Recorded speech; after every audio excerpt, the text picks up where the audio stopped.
x-ray, wala po siyang... Wala siyang findings. Asa yung findings ng x-ray? Yung sa cellphone, walang, ano lang po siya, parang papel lang po siya. Ano ba nangyari? Kaya namin sa tala. Tapos wala namang finding ng doktor na ano. Dinala nyo sa tala. Sa x-ray po, wala pong discount ng mga. Sabi na therapy sa March pa. Ako pa rin. Therapy sa March. Paghihilumin pa. Ano ba nangyari sa'yo? Yung ano, yung buhat siya ng umpisa din. Nagbuhat ng barbell? Oo. Sige, tingnan mo ulit. Hindi po, wala na. Bali, ilang araw na lahat-lahat? Pagkaya na po, sample na po, sample. Overlying soft tissue are unremarkable. Joint space are maintained. Cortical margins or tubercular patterns are intact. Nasaan yung negative? Wala. Bali po, wala po siyang, Walang negative? wala pong finding sa ano. Hindi, yung pinaka-x-ray, At wala pong binigay sa amin. walang binigay. Hindi yan na pinigay sa amin. Unremarkable radiographic of the left elbow. Pagka unremarkable, ang ginagawa kasi dyan, ibig sabihin yan, kumbaga undecided, unremarkable, maaaring ipa-MRI nyo pa. Ganun ang ibig sabihin yan pag nakalagay unremarkable. Undecided. Hindi nilagay kung mayroong bang mga osteoarthritis dyan o may mga spar na ano. Dahil lang sa pagbubuhat ko, hindi naman tumataas ang bibig ko. Hindi ba nadalaw na dito? Hmm. Anong ano yan? Ano, December yun ba? Kaya nga ano, Ah, hindi naman tumataas yung uric mo. Napulit ang ano nito. kaya kaugat din. Yung ligaments niyan. Baka na, siyempre pinilit niyang mag-gym-gym. Yung mga soft tissue. Kunyari, 100 yung hibla. 100 yung hibla. May 3 ron na punit. Hindi makikita yun sa ano, hindi makikita yun sa x-ray pag mga gano'n.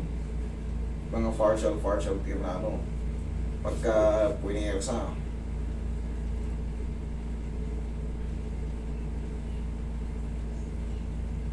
Hindi yun sa ano, hindi nag-overpatig yun eh.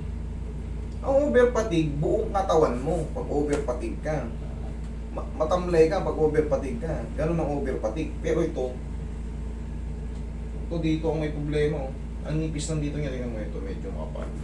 Baka dito nadali yung tendon dito and ligaments.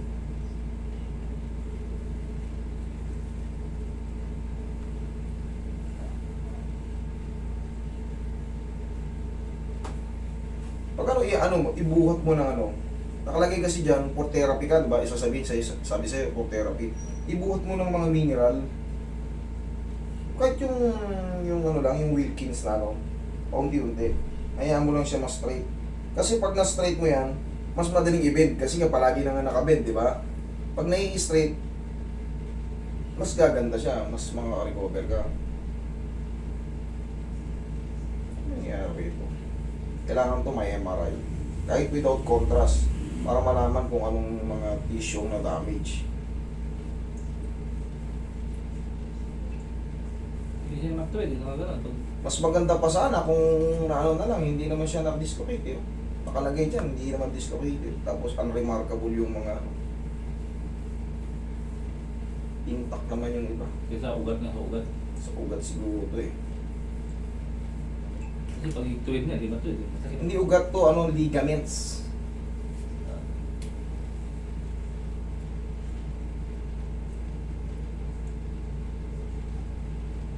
Nabibinat siya rito. Dito.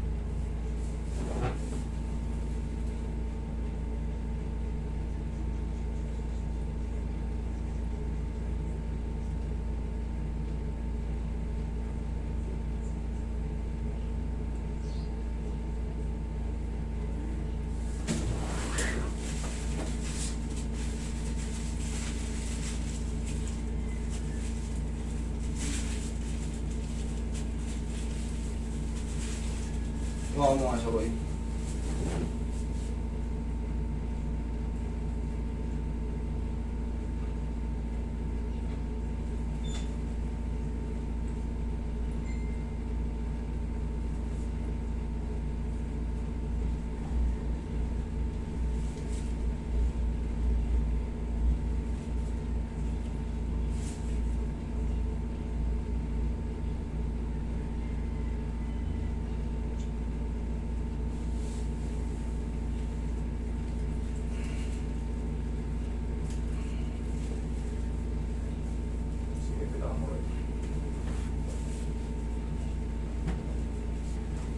Dapa ka nga, idol.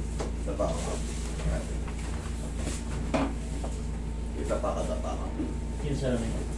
Mga basa.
Pagka dinediretso ko, saan siya sumasakit? Dito o dito sa ibabaw? Sa ibabaw. Sa ibabaw, hindi dito. Dito. Hindi siya dislocated, umurong yung ano, umurong yung ligid.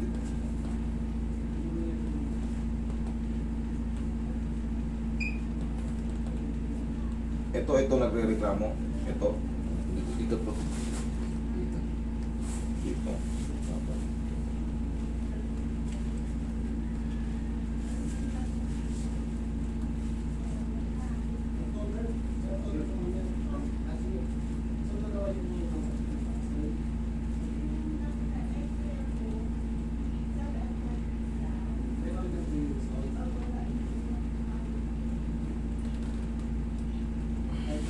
Step po ka. For the meantime, buhat-buhat mo na yung mga Wilkins na ano, para maunat-unat siya. Para maunat-unat siya. Baka nadali ka ng ano eh, baka nadali ka ng pagpuwersa mo, may pumitik na ligaments. Kaya nga nasabi ko, sandaan yung ligaments, may tatlong napunit doon. Tapos, siyempre, hindi mo pinapansin. Yan ang ginagawa nating lahat eh. Namaga. Ngayon, pag namaga siya sa joint, iipit siya eh. Iipit siya dyan eh.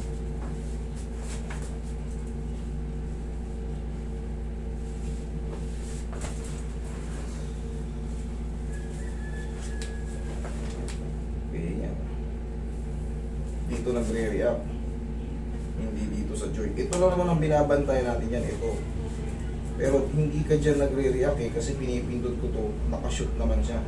Dito nagre-react. Ito yung ligaments dito. Baka yan napunitan dyan. Pag dyan napunitan, kailangan talaga anti-inflammation. Pag nawala yung inflammation sa loob, tapos susundan mo na ng mga ano, susundan mo na ng mga binubuhat na ano. Hayaan mo lang muna siya ma-straight hanggang saan yung kaya mo. Nga tayo ka nga. Yan, pagka, yan, habang sige, labanan mo ko ng konti, labanan mo ako. Yan, kaya mo pa yung ganyan, kaya yan, o kaya, unti-unti yan para mainat ito. Kasi hindi tayo sa, hindi sa joint ang problema mo dito. Sa strap dito. Okay. Inatin lang idol, tapos saplas-saplasan mo lang ng pau. Ha? Para kahit pa paano yung mga muscle and tendons na nai-stress, makaka-relax siya. Yung mga Wilkins lang na tag sa 7 meter. Okay, tapos anti-inflammation. Okay? Sige.